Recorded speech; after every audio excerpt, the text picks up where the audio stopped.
Thank you very much, Pastor Ricardo Wilson, for your kind words of introduction. Really appreciate that. For a moment, it didn't sound like me. I sound like somebody else, but thank God for his goodness and his grace in our lives. So this afternoon, I'd like to present to you on this topic, the Abrahamic Tithe. And I am looking for the fundamental tithe principle, the fundamental tithe principle. And so if we don't get anything else from this presentation today, I want to leave us with the fundamental tithe principle today. So the presentation really is about to determine any essential principle in this first instance of tithe in Genesis 14:20, to compare that principle with other references to tithe in the Bible, to determine whether that first principle is and has been applicable and relevant in salvation history. It's a conceptual issue that we're dealing with, understanding the matter in its immediate context and the wider theological context. It's also a practical issue, how we should do as a result of the truth we have identified. And the conceptual and practical aspects make the issue an applied one, where we want to know what we should understand before we know what to do in light of incongruent suggestions on how we are to regard and use the tithe. The text of our focus, Genesis 14 verse 20, is being examined by me in the BHS. We could refer that as basically the Masoretic text. And I compared it with the Targum, that's the Aramaic translation of the Masoretic text. And I have found no variance whatsoever. I have also looked at the Septuagint translation. I have not seen any differences to pose a challenge in terms of any aspects of our verse that we have before us. So I've translated the Hebrew as, "And blessed is the Most High God who delivered your enemies into your hand, and he gave to him a tenth of all." I've tried to let my translations be as literal as possible. I translated the Targum, "And blessed be God, the Most High, who delivered your enemy in your hand, and he gave to him 1/10 from all." All right, so pretty much the same. I look at the Septuagint, and it pretty much has the exact idea. I have not observed any differences in the verse. My translation here of the Greek here is, "And blessed be God, the highest one, who gave over your enemies into your hands, and he gave to him a tenth from everything." All right, so the Brenton's Septuagint English translation has, "And blessed be the Most High God who delivered thine enemies into thy power." Of course, hand can be translated as power as well. "And Abram gave him the tithe of all." The New King James Version has, "And blessed be God Most High, who has delivered your enemies into your hand. And Abram gave him a tenth of everything." So there are no issues relating to the text, really. The focus is on tithe. And so the Hebrew term used in Genesis 14:20 is mahaser, a masculine noun meaning tenth part or tithe. The term is originated from the root, the ayin sin resh root, eser, meaning a tenth or especially a tithe. It includes the setting aside a tenth of goods or money given as a gift or offering. So it's 1/10, a tenth part, 1 part in 10 equal parts. And as such, the tithe may not necessarily be the tithe that we know about. If I have 10 bottles on the table and I took one up, I have taken up a tenth. I have taken up a tithe, right? And it may not be that it is the one that I'm going to give to the church, all right? But of course, predominantly when we mention of tithe, we're focusing specifically on that one. So it's the tithe, the 10 part, especially as offered to God, And the Greek word here, one of the Greek terms is dekatos, the 10th in a series involving either time, space, or set. And so we want now to find out who were involved in the first mention of tithe. And as we dig into this text together, or into the passage overall, this name comes up, Melchizedek. His name means righteous king, or my king is righteousness. Hebrews 7:2 says, king of righteousness. He's the priest of the Most High God, and he had a divine priesthood. Christ is high priest according to the order of Melchizedek, right? That's Hebrews 5:10. He alone in that land was an upright and sincere cultivator and guardian of religion. Melchizedek was a servant of God, and far from being jealous, he actually rejoiced in Abraham's conquest, according to James M. Boyce. So he was the man of God, as it were, in the region at that time. Now, he is called the king of Salem. Salem, we're told, is an archaic name for Jerusalem. He is also referred to as the priest king of Jerusalem. The king of Sodom was present as well, as we look at this narrative.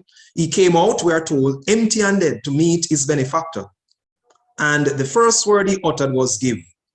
So the king of Sodom was there, right? But then we have the king of Salem, brought out bread and wine, offered a blessing, even though he may have come to collect his tithe, according to Sarna.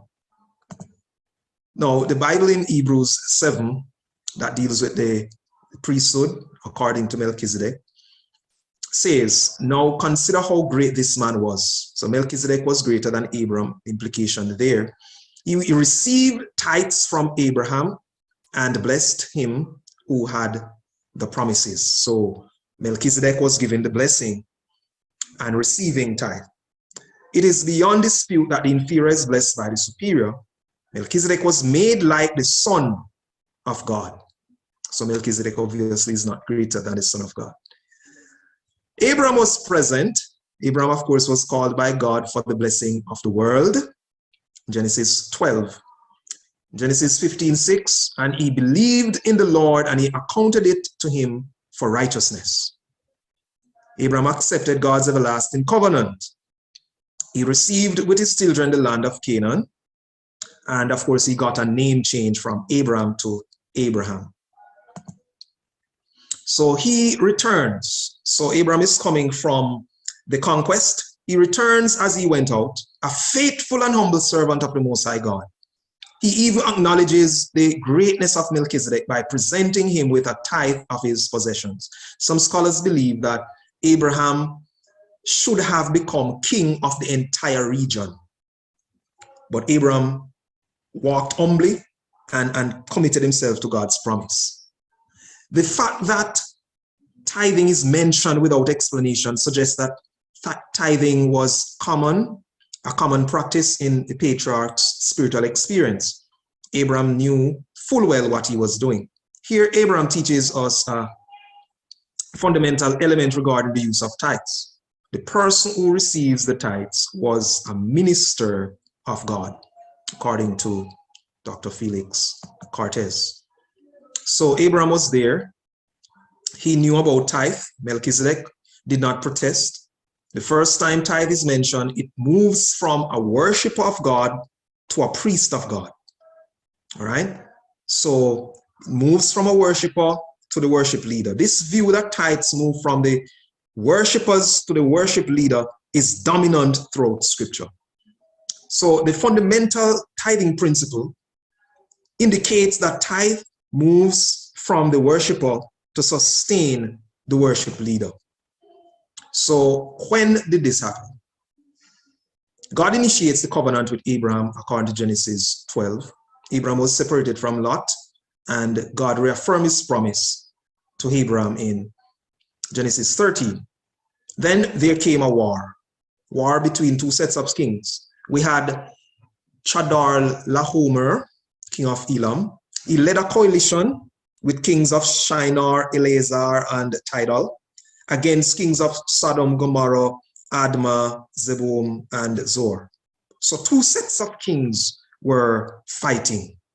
Sodom and many other nations were not able to stand before Chadar Lahomer.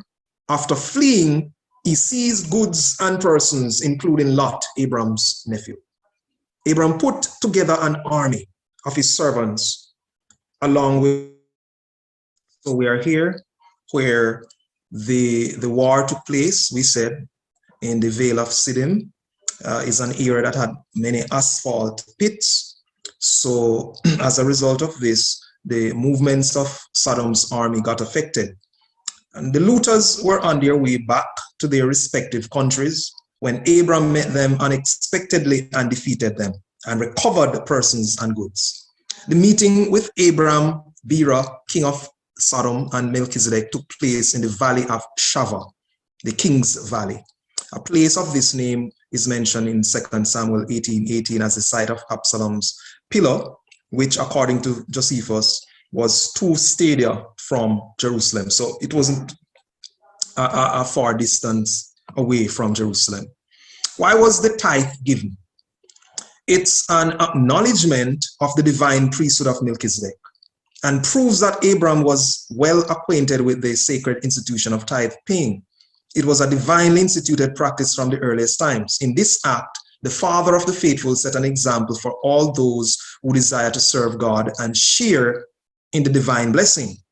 Abram gave this priest king of Jerusalem a tenth of everything because he recognized him as speaking and acting in behalf of the true God, maker of heaven and earth. Abram, in his turn, foreshadows the loyal Israelites who in later times would bring tithes of all they possessed to the sanctuary. In receiving Melchizedek's blessing and giving him a tenth, Abram was seen by later Israelites to be practicing the custom of tithing and securing the blessing given to the people by the priest. Tithes are an acknowledgement that the Lord has been good. Therefore, tithing will always be a response to God's blessings. And so we see then that tithe there would have been an act of worship, gratitude to God, acknowledgement of God's authority and blessing, and also acknowledgement of those who lead worship. How was tithe given? From the increase of goods. According to Genesis 14:20, tithes of everything. Hebrews 7:4, Abram gave a tenth of the spoils to him. The him there is Melchizedek. Genesis 28 verse 22 is the second place where tithe is mentioned. And this confirms the concept that whatever increase God blesses us with, we are required to give a tithe from it.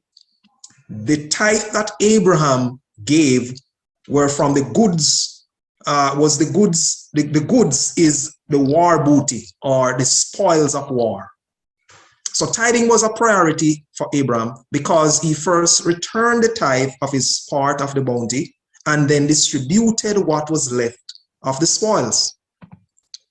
There are similar biblical concepts that can be tied into tithing, and specifically looking at the Genesis portion, Genesis sections of the Bible. Tithing comes within a frame of reference among these principles which don't change with the passing of time. Concepts that endure throughout time. For example, worship. Genesis tells us that everywhere Abraham was, he worshipped the true and the living God. Righteousness by faith, everlasting covenant, and obedience to all of God's commands, or all that God commands. So tithing is within this framework of those principles that don't change. Now, there is a fundamental tithe principle that I would like us to identify. When we look at Genesis 14, verse 20, this phrase right there, Wayiten lo Mahaser Mikol. The one I have in colored here right beside Genesis, Mahaser Mikol, that is what I put in colored in the English, tithe of everything. He gave to him tithe of everything. So Mahaser Mikol tithe of everything, is what I call the linguistic key to unlock our idea as it relates to how we are to use tithe, how we are to give tithe, right? And attached to the linguistic key is what I call a particular action. What is the particular action? The action is that Abraham, the worshiper, gave, the giving is the action, gave tithe to Melchizedek, the high priest and the worship leader.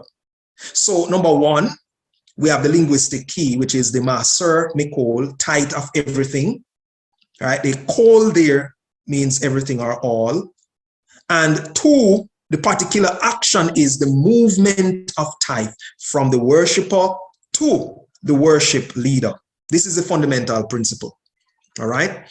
Now, the second mention of tithe, Genesis 28:22, we see this statement, Wekol aser titenli aser ahasere nu lach.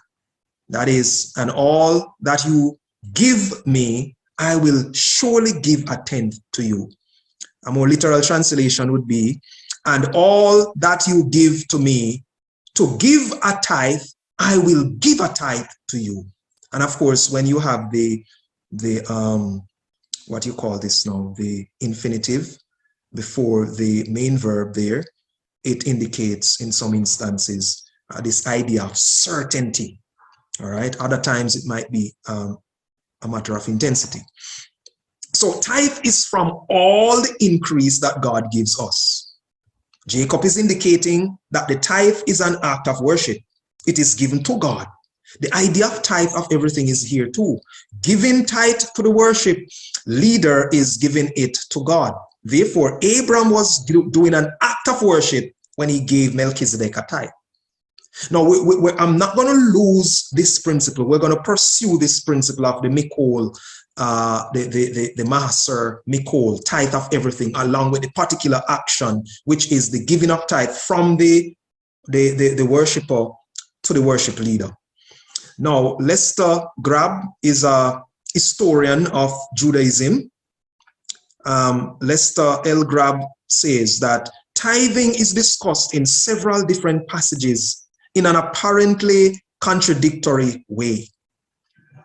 Apparently contradictory way. So let us unravel, therefore, what is happening here in these references in Numbers, Deuteronomy, and Leviticus relating to tithe.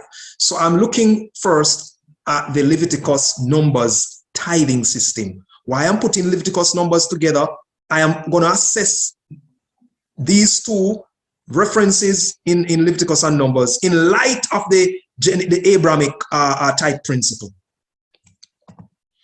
So in Leviticus 27:30, it says, and all the tithe of the land, whether of the seed of the land or of the fruit of the tree, is the Lord's. It is holy to the Lord. Here I find the linguistic key as well. Here in Leviticus, we have this statement at the bottom here, Wekol Mahaser Haharest, and all the tithe of the land. Notice it says holy to the Lord. If you don't know what holy to the Lord means, then it will be further explained more pointedly in the next verse. So basically the tithe, all the tithe, moving from Israelites, the worshippers, to the Levites and priests, the worship leaders.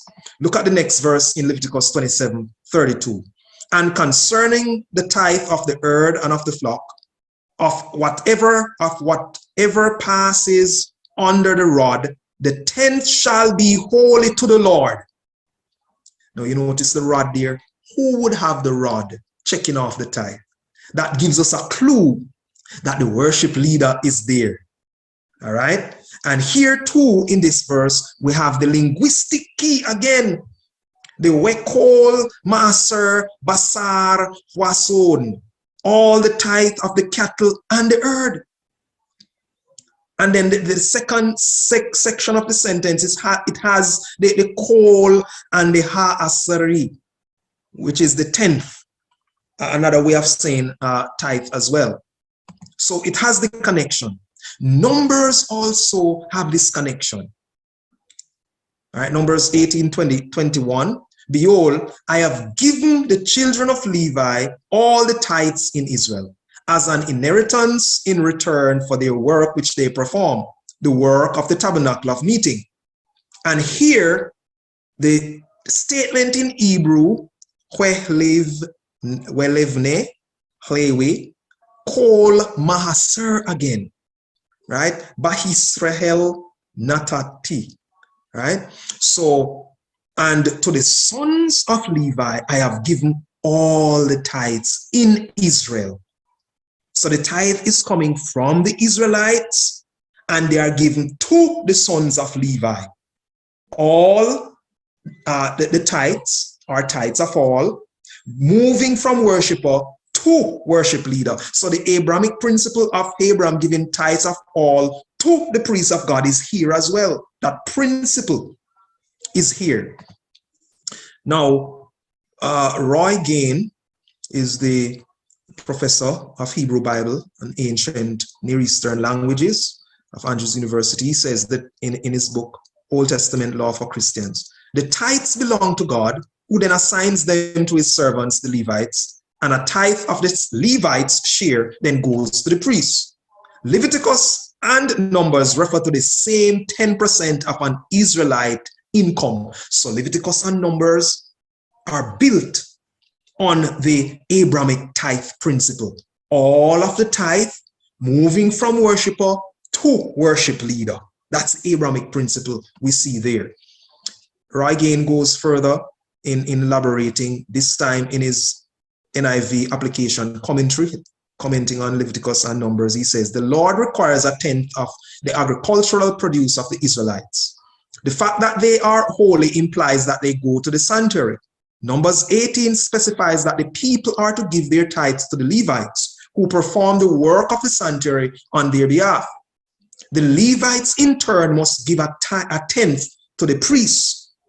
So that's clear from Leviticus and Numbers. Philo, commenting on these portions of scripture, says, moreover, the first fruits of the tribe of Levi are given unto the priests, for they, having taken tithes, offer up other tenths from them as from their own fruits. So here, Philo is affirming the Numbers, the Leviticus Numbers principle of the Levites and the priests receiving tithes.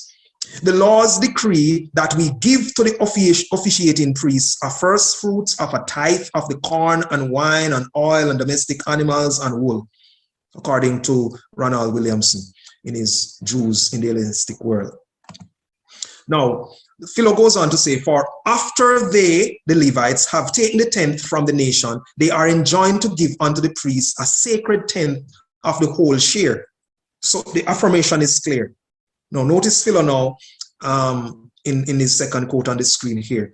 The tenths were assigned as the wages of all these men, and the men he's referring to, they are the priests of the various ranks. For these tenths are the share of the keepers of the temple. So for Philo, the tithes coming in from the worshiper, all the tithes coming in from the worshiper are the wages. That is, those whose full-time work is at the temple, that's their pay.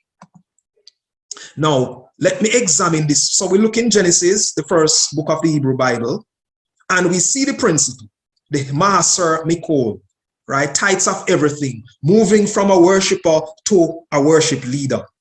The last book in the Hebrew Bible, which is Second Chronicles, those persons might be saying, you have made a mistake, but Malachi was not the last book. Second Chronicles, because the Pentateuch, the Torah, then the prophets, and then the writings, and the last of the writings was Second Chronicles. And therefore, the last book there has this incident relating to Hezekiah's reform. That is, when Hezekiah was doing his reformation, the old tithing principle was also established in the last book of the Old Testament, as it were, in terms of the Hebrews lineup. As soon as the commandment was circulated, the children of Israel brought in abundance the first fruits of grain and wine, oil and honey, and all on of all the produce of the field, and they brought in abundantly the tithe of everything. Here again is the Abrahamic principle. The term that is used there for the colored part that I have is Yuma Sir Ha Kol. Another way of saying it. Instead of saying Ha Kol Mahaser, it puts it into this, which means the same thing. The tithe of everything. The tithe of everything is moving from the worshippers up in abundant supply to the worship leaders, right? And so here, what this is also hinting at is that when we have genuine reformation in our lives, tithes will flow abundantly in the right direction. And we can see that clearly in Hezekiah's reform. Now, if you should ask the question, why they brought in abundantly the tithes of everything, the answer is clear there in the text. Look at verse 4 of 2 Chronicles 31. To contribute support for the priests and the Levites, that they might devote themselves to the law of the Lord as commanded by the Lord in Numbers 18. So there's a specific tithe principle where all the tithe moves from worshiper to worship leaders. The worship leaders are full-time workers, devote themselves to the work of God. And of course, I've hinted that this is the last book in the Hebrews Bible. Now, some persons will say, well, that tithes of all moving from worshiper to worship leader is Old Testament idea. We have something different in the New Testament. Well, the New Testament is built on the Old Testament assumptions. So what has been established in the Old Testament is built on in the New Testament. For example, Hebrews 7 verse 5 says, the sons of Levi who receive the priesthood have a commandment to receive tithes from the people according to the law, that is from their brethren. So here, the idea of all the tithes from the worshiper to the worship leader is affirmed. Now, in Matthew 23, verse 23, Jesus is addressing the issue of being unbalanced in devotion to God, right? So Jesus is addressing the issue of the scribes and the Pharisees who are one-sided in their devotion to God. And here Jesus said that returning a faithful tithe ought to be done. That's what Jesus is affirming, that yes, you ought to return a faithful tithe, but justice, faith, and mercy should not be neglected. The same principle is there in Luke 11, verse 42. So if Jesus is affirming the idea that tithing ought to be done, that is, you are to return your tithe to the worship leader, it means that Jesus is building his assumption upon what pertains in the Old Testament. And then I found this verse in Luke 18, 12, where worshippers, a person who worships, and Jesus is the one telling this story, a person who worship return tithe of everything. It is apodekato panto osa komai, right? I give a tenth, or I give a tithe of all that I gain. All that I gain, I give a tithe, right? So the idea is also expressed in the New Testament. And as much as how Jesus was correcting an imbalanced worship pattern from the leaders, Jesus affirmed the tithe principle there. Now, some persons may say, well, presenter, Walker, you have mentioned that we have Maser, Mikol, tithe of everything. But Maser, Mikol is also in Deuteronomy 14:28 as well. So doesn't that mean that we are to keep all the tithe at home as well? Work with me now. And at the end of every third year, you shall bring out the tithe of your produce of that year and store it up within your gates. So work with me now. The term Kol Mahaser is here. Yes, the term is here. But it cannot be the Abrahamic principle because it is not moving to the worship leader.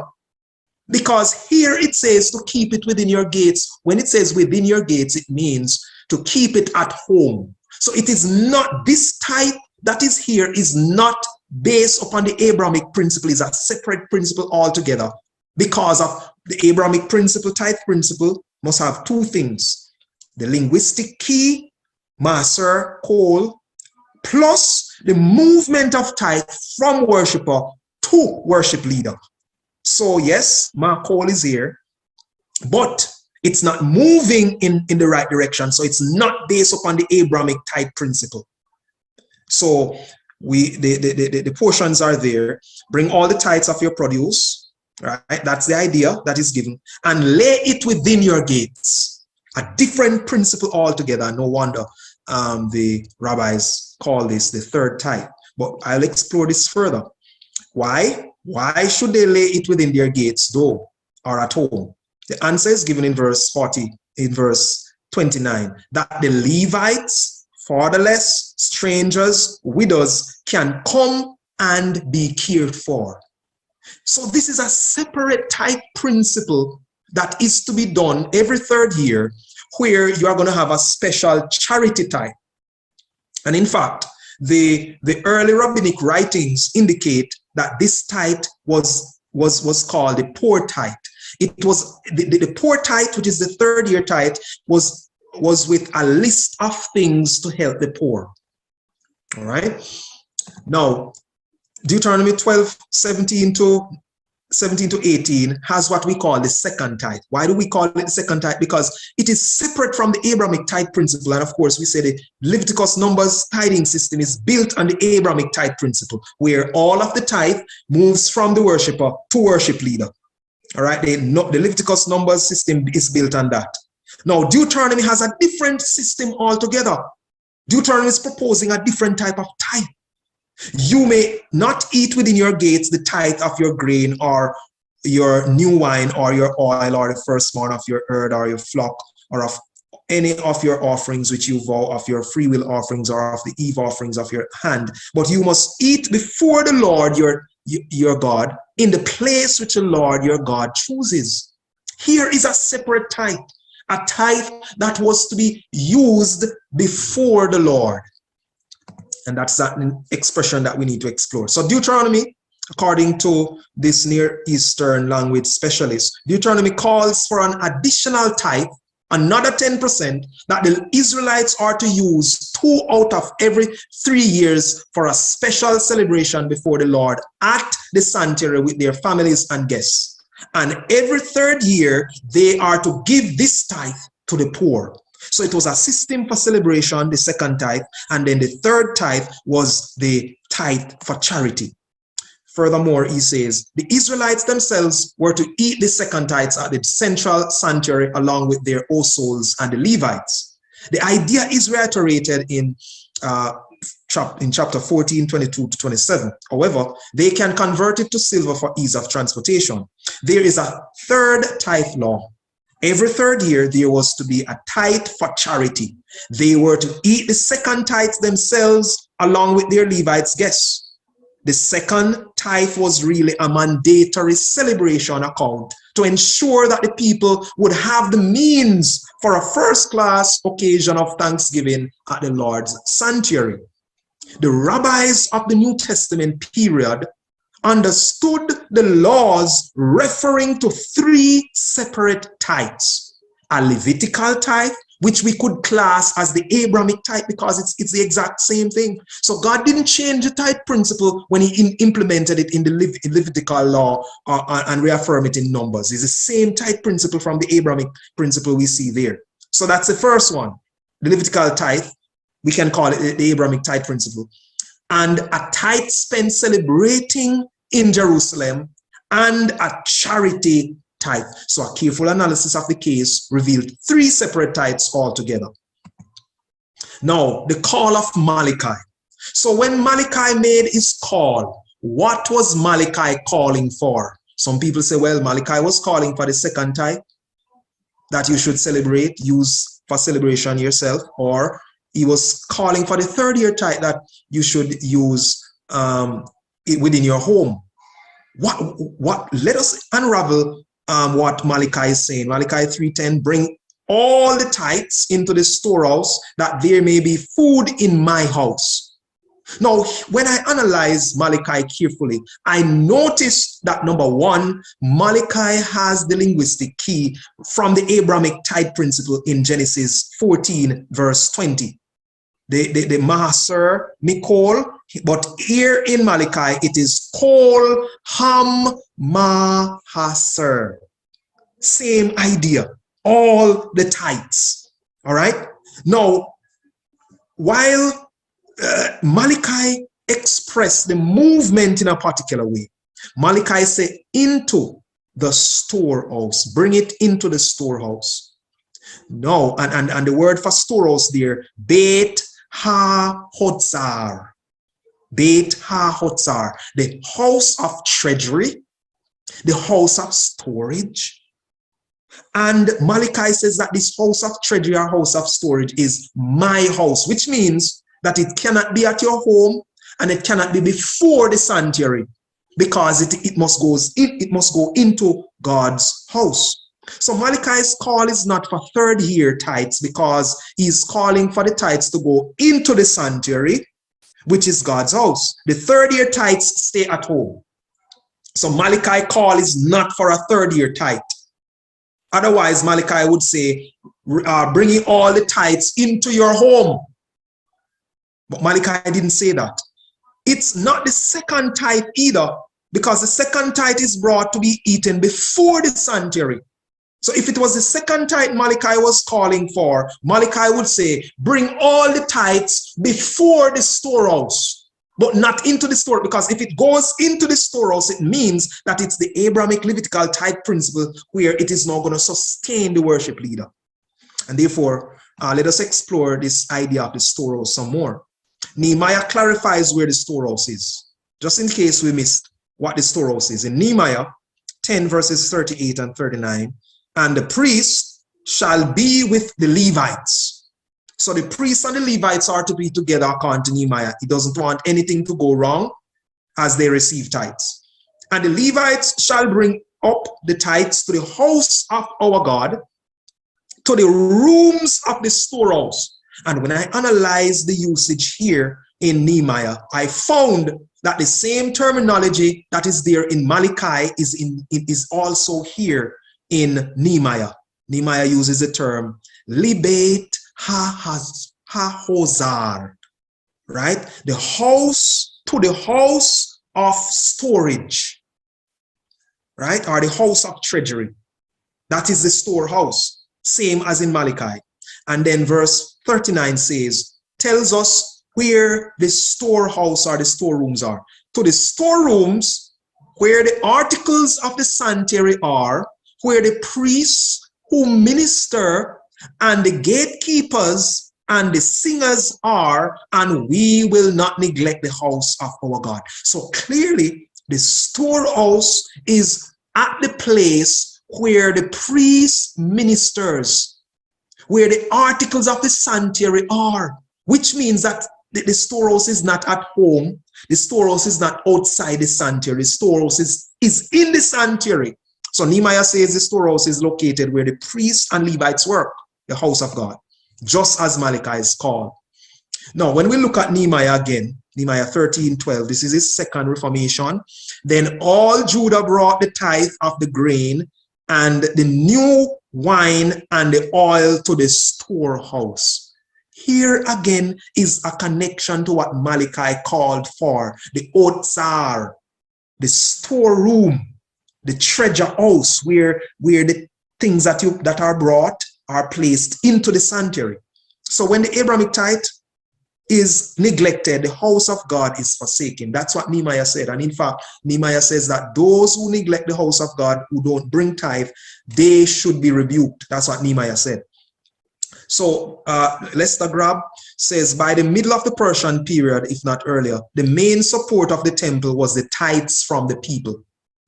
So the work that was going on at the temple, that work was done by the priests and the Levites. And what support them? The tithes support them, the main support, he says. Nehemiah led a reform during his second stay in the city.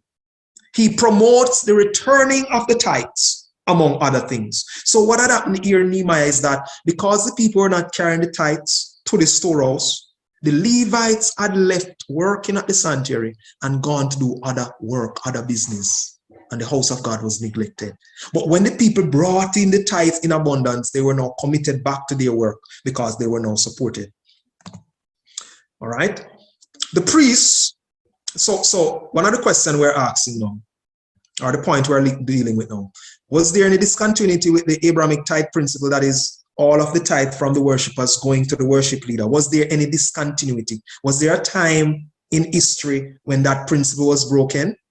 The priests had the responsibility to carry out the sacrificial system which lay at the heart of Israelite religion. They continued to have this important task until the temple was finally destroyed in 70 CE. So the priests always were working at the sanctuary straight up until the sanctuary was destroyed, to make sure that they could devote themselves to their cultic duties, worship leadership roles. They had been assigned the tithes of agricultural produce, other offerings such as the food, first fruits, and a portion of each sacrifice offered, except for the whole burnt offerings. So what this is saying is that the priests continue to work, devote themselves at the sanctuary throughout history, and the only time it stopped was when the temple was destroyed, right? And to make sure that they could devote themselves, the tithes were assigned to them. Now Josephus said, and such was the impudence and boldness that had seized on the high priests, that they had the hardness to send their servants into the threshing floors to take away those tithes that were due to the priests. So Josephus mentioned this during the time of King Agrippa II. This is the King Agrippa who spoke to Paul, and Paul gave him that long testimony, and he said, almost thou persuadest me. While he was leader, he assigned certain high priests and certain leaders for the Jewish temple. And it was during his time that a particular priest sent men to steal away the tithe. So stealing the tithe is going on from a long time, but there is no blessing for doing that. All right. Josephus said that it's impudence. That is, it is insolence and rudeness for you to take the holy thing and do with it what you want. That's not how it works. So let us conclude here. The fundamental Abrahamic tithe principle is that the tithe of everything, that's the linguistic key, Maser Mikol, is given by the worshippers to the worship leaders. That's the unique action.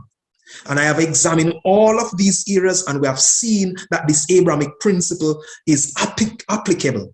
This principle has never been recalled by God in Holy Writ, as I have demonstrated, altered by any inspired biblical author, nor annulled by the Son of God. God did not alter this principle when he set up the Levitical law of tithes. He streamlined it for the full-time worship leaders, workers, the Levites and priests of the sanctuary ministry.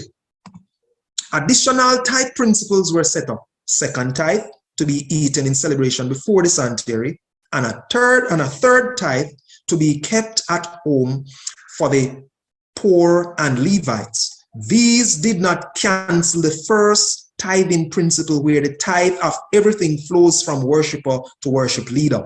Moses did not alter it. Nehemiah did not change it. Malachi did not modify it. Jesus did not adjust it, but affirmed it. Paul in his epistle to the Hebrews did not disparage it either. So what Abraham did not do, Abraham did not keep the tithes for himself. He gave it to the priest of God. He did not give the tithe to charity or to the poor around him. He did not share it up for his wife and steward. He did not give it to local ministries or local leaders. He did not expend it for his own business. He did not use it as emergency relief for his nephew Lot. He did not apply it as payment to those who assisted him for Lot's rescue. He did not use it as bonus to his faithful servants and allies. Abraham was faithful. He returned his faithful tithe to the priest of God. We see an Abrahamic principle here. All of the tithe of everything, moving from worshiper